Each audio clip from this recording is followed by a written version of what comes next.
The gavel's crack echoed through the courtroom like a death knell. For Judge Patricia Westbrook, it was merely routine. Another case closed, another defendant dispatched. The woman standing before her, a Hispanic woman named Rosa, was just another face in an endless parade of the accused. Someone she'd forget before dinner. But Westbrook had miscalculated fatally. She believed herself the architect of destiny, the ultimate authority. She didn't realize her courtroom had become a crime scene, her gavel a tool of oppression, and the woman she just condemned was the one person capable of dismantling her entire corrupt empire. Riverside City was rotting from within. Its gleaming facade of progressive politics and waterfront development masked a festering corruption that poisoned everything. At the center of this decay lurked a name spoken in hushed tones: Dominic the Serpent Moretti. He controlled the city's underworld with ruthless precision, but his real power didn't flow from violence.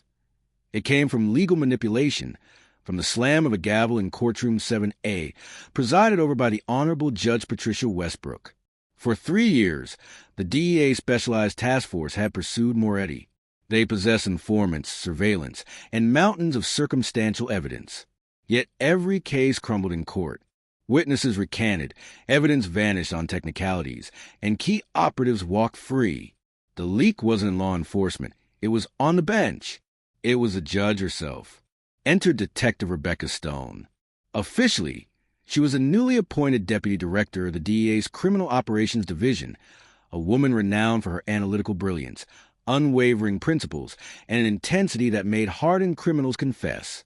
But to the streets of Riverside City, she was about to become Rosa Martinez, a woman with no past, no connections, and a fabricated history designed to make her the perfect target. The operation was audacious to the point of reckless. Rebecca, who commanded hundreds of agents, insisted on going undercover herself. "We can't send a regular agent," she'd argued during a tense briefing in the Capitol. Westbrook and Moretti's network runs too deep. They can identify law enforcement instantly. They need someone who appears completely powerless, someone they won't think twice about. It has to be me. For 7 weeks, Rebecca lived as Rosa. She let her carefully styled hair grow wild, adopted a worn appearance, and traded her tailored suits for second-hand clothes. She worked menial jobs, cleaning offices at night, serving tables at a run-down diner.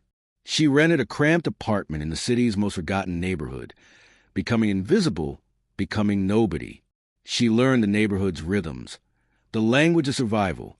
She witnessed firsthand how justice was administered differently depending on your zip code. She observed Sergeants Tom Bradley and Eric Walsh, 2 officers known to be in Westbrook's pocket, extorting small businesses and harassing residents with complete impunity. They were the judge's street-level operatives, her enforcers. The plan was straightforward: get arrested. It had to be Bradley and Walsh, and the charge had to be serious enough to land her directly in Westbrook's courtroom with no possibility of a plea deal. The opportunity came on a cold, drizzly night. Rebecca was returning from her shift, her meager earnings tucked in her pocket. A patrol car screeched to a stop, lights flooding the narrow street in pulsing red and blue. Bradley and Walsh emerged, their expressions dripping with contempt. Well, Bradley sneered. "Walking pretty fast there. You in a hurry?" Rebecca stayed in character, shoulders hunched. "Just going home. Officers." "Let's see some ID," Walsh demanded, hand hovering near his weapon. Rebecca produced a forged identification for Rosa Martinez. Walsh snatched it, examining it theatrically. "Rosa Martinez, you're a long way from home. What's in the bag?" Bradley asked, nodding at her backpack. "Just my work uniform." "We'll decide that," Bradley said, ripping the bag from her shoulder and dumping its contents onto the wet pavement. Among the scattered belongings appeared a small plastic bag containing white powder. Rebecca's mental stopwatch started. The trap was sprung. She stared at the bag with manufactured shock. "What is that?" "That's not mine." Walsh laughed cruelly. "They all say that. Looks like about 3 ounces to me, Tom." "My thoughts exactly," Bradley agreed, producing handcuffs. "Rosa Martinez, you're under arrest for possession with intent to distribute." The cold metal closed around her wrists. She didn't resist, keeping her eyes down, projecting defeated terror. As they pushed her into the cruiser, she glimpsed Bradley's phone. He was texting someone. The message traveled to a burner phone, but Rebecca knew its ultimate recipient. The machine was now in motion. The booking facility was chaos incarnate, a symphony of human suffering. For Rebecca Stone, who'd overseen operations at toppled international trafficking rings, this was a different battlefield. Here, the enemy wasn't a cartel lord, but the grinding machinery of a system designed to crush you. As Rosa Martinez, she was processed like livestock, fingerprinted, photographed, stripped of her belongings. She was reduced to a number. The staff was dismissive, the guard hostile. She observed everything, cataloging the system's vulnerabilities, the casual cruelty, the shortcuts that enable corruption. After a sleepless night on a steel bench, she met her court-appointed attorney. An exhausted woman named Jennifer Park entered the small room, files threatening to spill from her arms. "Jennifer Park," she said wearily, "I'm your public defender. I have maybe 8 minutes before they call us, so let's be quick. You're Rosa Martinez, arrested for possession with intent, 3 ounces of methamphetamine. Officers Bradley and Walsh claim it was in plain view. This is serious. Given the amount, you're facing mandatory minimums. The prosecutor won't go easy." Rebecca looked at her carefully. Beneath the exhaustion, she saw a fighter. "It wasn't mine," Rebecca said quietly but firmly. "They planted it." Jennifer sighed heavily. "Ms. Martinez, everyone says that.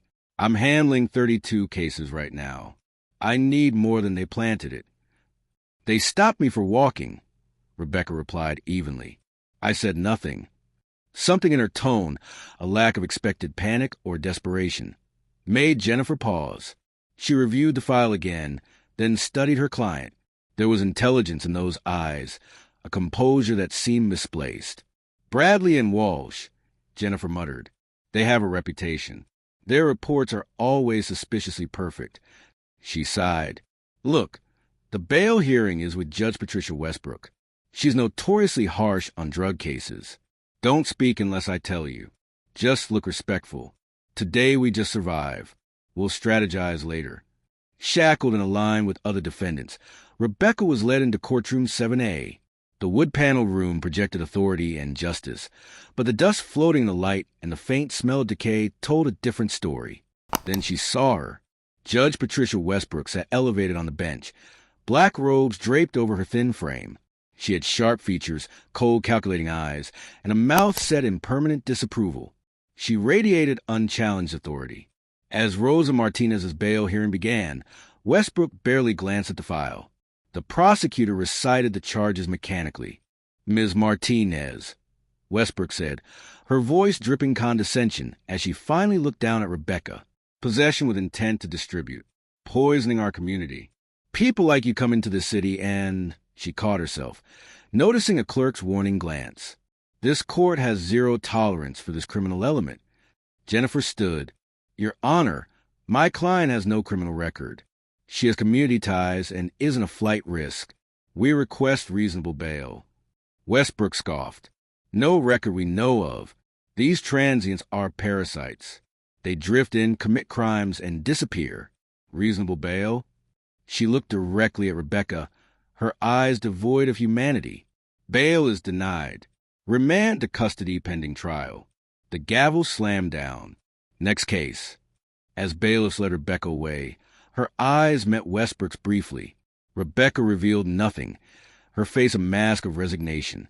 But internally, fury burned. Westbrook hadn't just denied bail. She'd revealed everything.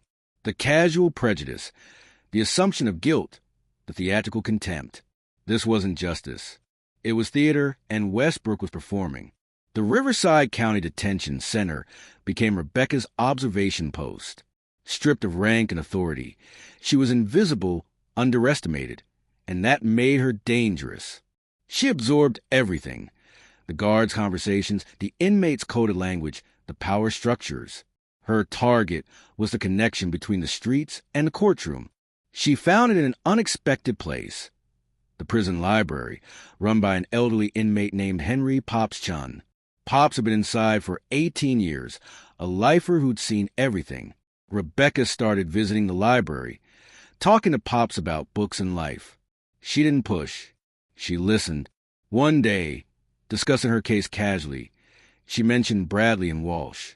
The collectors. Pops rasped without looking up. That's what we call them. They bring fresh bodies to the judge's machine. Westbrook. Rebecca asked neutrally. There's only one judge that matters here. Pops said, meeting her gaze with sharp eyes. Westbrook runs that courtroom like a factory.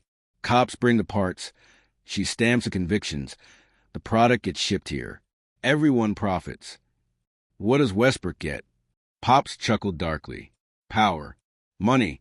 You don't get a mansion in Clearwater Heights on a judge's salary. Not without help from friends. Friends like Dominic Moretti? Rebecca ventured carefully. Pop's demeanor shifted instantly. Don't say that name in here. Not unless you want a knife in your back. Some walls have ears, and those ears report to the serpent. The conversation ended, but Rebecca had confirmation. The connection was real, widely known, and insidious. Westbrook wasn't just a biased judge. She was a crucial component in Moretti's empire, eliminating his competition through fraudulent convictions while protecting his own people. Outside, Jennifer Park was developing her own suspicions. The police report from Bradley and Walsh was unraveling under scrutiny. Body cam footage had a convenient 4-minute gap during the arrest. The evidence chain of custody was suspiciously sloppy. Driven by instinct, Jennifer investigated past cases involving the two officers. A pattern emerged. Dozens of arrests over 3 years, nearly identical fact patterns. Minority defendants, minor traffic stops, significant drug discoveries, all funneled to Westbrook's courtroom, all ending in harsh convictions. She met with Rosa again in the jail's visitation room. You were right, she whispered intensely. This is systemic. Bradley, Walsh, and Westbrook. I found 20 cases just like yours, but it's circumstantial. I need something explosive. Rebecca looked at her steadily. Just keep digging. Question everything at trial. Make them lie on the stand. Every lie is a thread. Pull enough threads and everything unravels. Jennifer stared at her client, seeing something she couldn't quite identify. For the first time, hope flickered. This wasn't just another lost cause. This was war. The trial day arrived with oppressive tension. From a moment Judge Westbrook swept into Courtroom 7A, she established dominance. She greeted Prosecutor Daniel Reed warmly and shot Jennifer a look of pure irritation. Jury selection was masterfully manipulated. Westbrook, through subtle cues and leading questions, created a panel predominantly white, older, inclined to trust law enforcement unconditionally. Jennifer fought hard but knew she was starting behind. Reed's opening statement was theatrical, painting Rosa Martinez as a predator poisoning the community. When Jennifer's turn came, she was direct. This case isn't about drugs. It's about power abuse. It's about a story fabricated by two officers that's too convenient and full of holes. Westbrook watched with obvious boredom. The prosecution's case seemed devastating. Sergeant Bradley testified first. Calm, professional, authoritative. He recounted the arrest perfectly. Too perfectly. Jennifer's cross-examination was sharp. Sergeant Bradley, your report mentions a 4-minute gap in your body camera. What happened? Technical malfunction. Bradley said smoothly. Equipment can be unreliable. How convenient, Jennifer murmured. And this malfunction occurred exactly when you claimed to have discovered the drugs. Objection. Argumentative. Reed shouted. Sustained. Move on, Ms. Park, or I'll hold you in contempt. Westbrook barked. The pattern continued with Walsh. Identical testimony, identical phrasing, as if rehearsed. Jennifer probed for cracks, but Westbrook blocked her at every turn. Every prosecution objection was sustained. Every defense objection overruled dismissively. Rebecca watched silently from the defense table, appearing defeated but internally analyzing every move. She saw the jury hardening against her, saw Jennifer fighting a rig system, and saw Westbrook orchestrating everything. During recess, Jennifer sat beside her, shoulders slumped. I'm sorry, Rosa. He's blocking everything. We're losing. Rebecca looked at her with unfathomable depth. You're doing exactly what's needed. You're exposing the system. You're creating a record. Don't stop fighting. Her words gave Jennifer renewed strength. The prosecution rested with forensic testimony confirming the substance and amount. The case seemed sealed. Reed looked triumphant. Westbrook checked her watch, eager to finish. Everyone believed the outcome inevitable. They were all wrong. The defense's case was brief, against her better judgment, but at Rosa's insistence. Jennifer called her client to the stand. Rebecca walked to the witness box with steady purpose that seemed incongruous with her supposed station. She took the oath, her voice clear and strong. Jennifer led her through testimony. Rebecca calmly recounted her version. Stopped without cause, drugs planted. She never wavered. Then came cross-examination. Reed circled like a predator. Ms. Martinez, he began sarcastically, you're asking this jury to believe two decorated officers risked everything to frame an unimportant woman? What possible motive? You have to ask them, Rebecca replied, unwavering. Reed hammered relentlessly, but Rebecca remained unshakable, answering with simple, direct honesty. Her composure seemed to frustrate him. After closing arguments, the jury deliberated for barely 15 minutes. The foreman handed the verdict to the bailiff, who passed it to Westbrook. She read it first, the faintest smile touching her lips. On the charge of possession with intent to distribute, we find the defendant, Rosa Martinez. She paused dramatically. Guilty. Jennifer slumped as if physically struck, placing a comforting hand on Rebecca's arm. Rebecca remained perfectly still, simply watching Westbrook. Sentencing will proceed immediately, Westbrook announced. Ms. Martinez, stand. Rebecca stood fluidly. Westbrook leaned forward, savoring her victory. Rosa Martinez, you've been found guilty of poisoning our community. Your crime is not merely legal. It's moral. You and people like you are a disease we must eradicate. You prey on the vulnerable and contribute nothing. The judge's voice boomed with righteous fury. Therefore, this court sentences you to no less than 20 years in state prison, with no parole eligibility for the first 12. This sends a message. At that moment, Rebecca acted. Your Honor, she said, her voice cutting through Westbrook's tirade. It wasn't loud, but it carried command that silenced the room. Westbrook stared, stunned. The defendant will be silent. On the contrary, Your Honor, Rebecca said, her voice strengthening. I believe I'm entitled to make a statement before sentencing is finalized, and I have quite a lot to say. Jennifer looked panicked. What was she doing? Westbrook, intrigued and arrogant, leaned back with a cruel smile. Very well, Ms. Martinez. Let's hear the pathetic excuses. The floor is yours. Rebecca looked around the courtroom, meeting every eye, then her gaze settled on Patricia Westbrook. Predator locking on to prey. The performance was over. Thank you, Your Honor, Rebecca began, her voice now crisp, articulate, imbued with authority that transcended the defendant's box. The entire courtroom leaned in, captivated by the sudden transformation. For 3 days, you've listened to a story about Rosa Martinez, a supposed drug dealer. You heard officers Bradley and Walsh paint themselves as heroes. She paused. But it's just a story, and it's full of holes. Let's discuss that 4-minute gap in the body camera footage. The equipment didn't malfunction, Sergeant Bradley. It was manually deactivated at 10:23 p.m. and reactivated at 10:27 p.m., just long enough for Sergeant Walsh to plant narcotics that had been in your cruiser's trunk since shift start. Bradley's face went white. Reed shot up. Objection! Unsubstantiated claims. I'm just beginning, Rebecca said, cutting through like a blade. She turned to Westbrook. This frame-up, Your Honor, was efficient. As efficient as the 20 other identical cases prosecuted in this courtroom over 3 years, all minority defendants, all arrested by the same officers, all receiving maximum sentences from you. Westbrook's face transformed from arrogance to rage. Bailiff, restrain the defendant. The bailiffs hesitated, mesmerized. I don't think you want that, Rebecca said calmly, because this isn't an outburst. It's a debriefing. She looked at Reed. And you, Mr. Reed, You wondered about motive. They did it because they were ordered to, just as you prosecute certain cases with extreme prejudice, while others disappear. She looked directly at Westbrook, her voice dropping to steel. They do it for the same reason you do, Your Honor. Money. Monthly payments funnel from Dominic Moretti's accounts through shell corporations into an offshore account.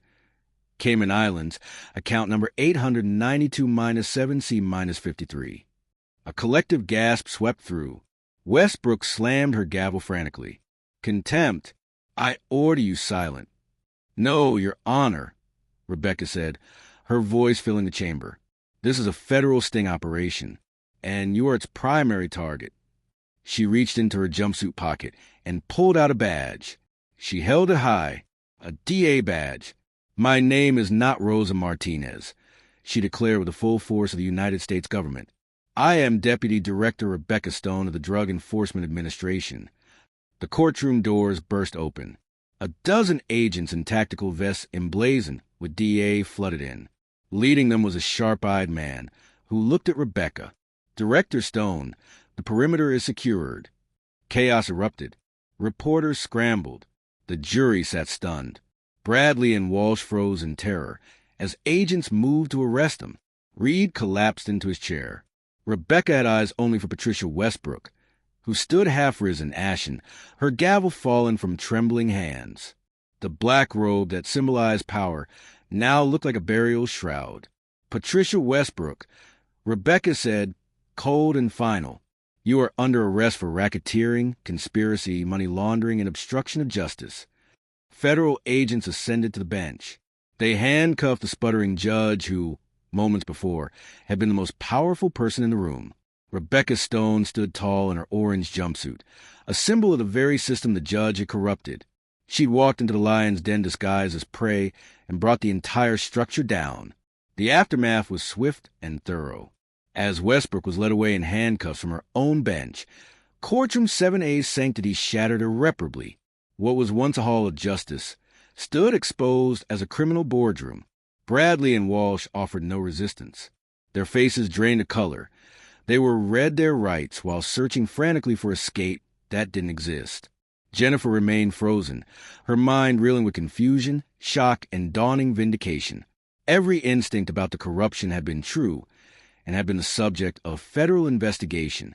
Rebecca turned to her, the operative's mask softening. Ms. Park, I apologize for the deception. It was necessary. You should know you're one of the finest public defenders I've had the privilege to observe.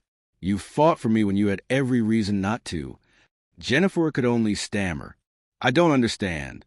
You let them convict you. We had to, explained Agent Morrison, stepping forward. A conviction and sentencing by Judge Westbrook was a final act tying conspiracy together. By framing Director Stone, she sealed her own fate. The operation, codenamed Broken Scales, was revealed over the following hours. While Rebecca operated inside, her team built an ironclad case against not just a judge and corrupt officers, but the entire network. As Westbrook was processed federally, other teams executed coordinated raids across Riverside City.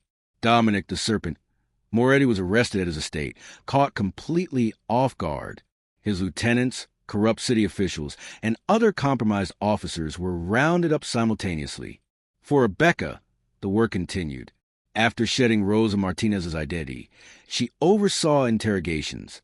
Bradley and Walsh folded within hours, confessing everything: the frame-ups, kickbacks, orders from Westbrook. Westbrook herself blustered initially, citing judicial immunity and accusing the DA of vendetta. But when Rebecca presented satellite photos of her meeting Moretti on his yacht, followed by bank statements showing matching deposit dates, the judge's facade crumbled. She sat in defeated silence. In the months following, Riverside City underwent painful transformation. The federal trials laid bare the corruption's depth. Rebecca's detailed deposition anchored the prosecution. The evidence was overwhelming: financial records, confessions, testimony from dozens caught in Westbrook's web. Patricia Westbrook, stripped of robes and power, was just another middle-aged woman in a suit, arrogance replaced by fear. She was found guilty on all counts and sentenced to life in federal prison, a fate she'd callously given countless innocent people. Dominic Moretti was also convicted, his empire dismantled. He would spend his remaining days in supermax confinement. But Rebecca's victory went beyond imprisonment. She spearheaded a task force to review every case from Westbrook's courtroom over the past decade. One by one, wrongful convictions were overturned. People who'd lost years were exonerated and released. Families reunited. Lives slowly reconstructed. Jennifer Park became a local champion. Her defense of Rosa Martinez was celebrated as exemplifying public defense principles. She accepted a senior position in the Reformed Public Defender's office, determined to be part of the solution. One evening, months later, Rebecca returned to Riverside City as deputy director. She met Jennifer at a cafe overlooking the city skyline. "Look at it," Jennifer said, gesturing at the lights. "It feels different now. Cleaner, more hopeful. Justice has that effect," Rebecca replied with a faint smile. "It's a long road, but it's worth it. None of this would have succeeded without people like you who keep fighting when the fight seems lost." "I had a feeling about you," Jennifer admitted, laughing. "I told colleagues I had a client who was either completely innocent or the most convincing actress I'd ever met. I'm glad it was the former." They sat in comfortable silence, two warriors who'd fought on the same battlefield. Rebecca had ventured into darkness to expose it, but people like Jennifer, working daily in the trenches, would keep the light burning. As Rebecca prepared to leave, she looked at the city once more. Her work in Riverside was complete. The wound had been cleansed. The patient was healing. It was a stark reminder that sometimes, to fix a broken system, you must be willing to break it wide open. And sometimes the most powerful person in the room isn't the one in the judge's robes, but the one in the defendant's box, waiting for the perfect moment to deliver a verdict of their own.